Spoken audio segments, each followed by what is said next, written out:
first music lesson, your first music lesson, your first music lesson.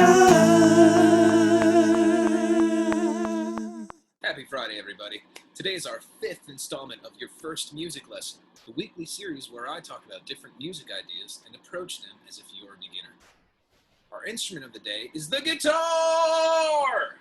Guitar is one of my favorite instruments. It's versatile, approachable, and fun, and you can do so many things with a guitar. Our guitar breakdown will consist of 2 lessons, acoustic and electric. Each type of guitar can be used for different things, so we'll go over some of them in our lessons. Today, we're learning about the acoustic guitar.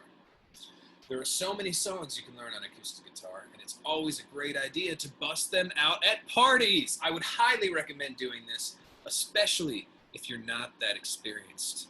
Remember, confidence is key. So you've got your head. These are your tuning keys, which are strung onto the pegs using the strings here. Typically, when we string a guitar, we're going to string from the middle out. So from the top 3 strings, which are the top 3 pegs, we're going to go to the middle, wind them around the peg, and then when we're turning the key, turning it one way will make it go down, and turning it the other way will make it go up in pitch. So working our way from the head to the body, we've got the neck, and on the front side of the neck we have the fingerboard, or the fretboard. So when we play, we want to put our fingers more towards the middle of the frets. And every 2 or 3 frets, we've got what are called the position marks. And so on your 3rd fret, you've got one. On the 5th, 7, 9, 12. This is the sound hole. And we've made our way all the way down the strings, past the sound hole, and we get to the bridge. And on top of the bridge is a saddle. And that's where we're going to string our strings. Now, different guitars are strung different ways. This acoustic guitar has these little pins that you have to push in, and they'll hold the strings tension. At the bottom of many guitars, you'll find a little strap piece that you can wrap your strap around and then hold your guitar up while you're standing up. So now we know the parts of a guitar. What do we do next? We have to tune. And to tune, we have to know where we are. So I like to use a little mnemonic device. Every apple does good, but extras. You take the first letter of each word, and each letter represents a different string. Now it's time to tune the strings, now that we know where we are. So we have an E as our first string, and I purposely tuned this wrong, so that we could tune it right together using our helpful and always useful Guitar Tuna app. Big fan. I don't get any endorsements from them. I just really appreciate their product. It's a tiny bit flat, so I'm going to turn my peg just a little tiny bit. It's a very small change. I'm happy with that. Let's move on to the A string. So that is still a little bit sharp. I'm going to turn it down a little bit more. Now it's good. How about the D string? Right about there. Okay, G. Also a little bit sharp. There it is, G. B, also sharp. And then E, a high E. We have a low E and a high E. We're tuned, and we play a chord to make sure all the strings sound good with one another. The last thing we have to learn, though, is a little bit of strumming.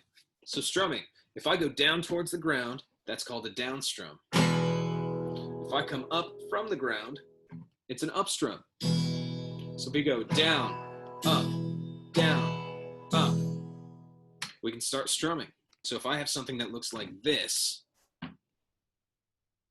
then that is how you play the E minor chord. And that means open E, which means no fingers down on the string, and then 2nd fret A, 2nd fret D, open G, open B, open high E. If you do that right, you'll play the chord. Every string should be able to be heard, which means that when you're pressing your fingers down, you want to press them down all the way against the fingerboard, and you want to angle your fingers so that you're not impeding other strings from playing. You want to angle your fingers up and away from the fretboard as much as you can while applying pressure. So when we play that E minor chord, We have all of our fingers down. And one thing I would recommend when I'm playing E minor, I would use my middle finger and my ring finger to press down the A and the D strings, because we're actually going to use our pointer finger, our first finger, a lot of the time when we play E major. It's a lot easier to play E major if all you have to do is add a finger. So this is E minor without your first finger, and E major with your first finger. If you transfer all of your strings down one finger, we'll go to A minor.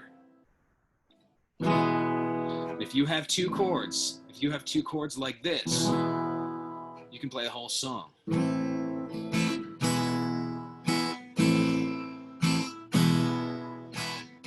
So if you practice, I was going to teach you more chords, but I think that's good for today. E minor, E major, and A minor. And that's enough to get started.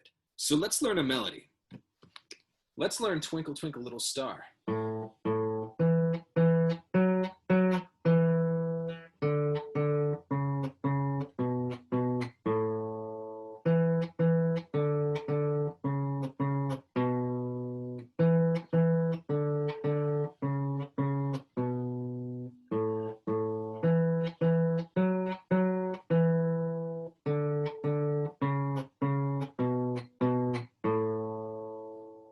That should make sense. If you have any questions, drop a line in the comments and I will answer them for you. That's it for today, folks. Keep on watching next week for the first installment of a brand new series, and as always, our next music lesson. And remember, kids, practice is performance. So keep up the practice and practice like you play. Bye.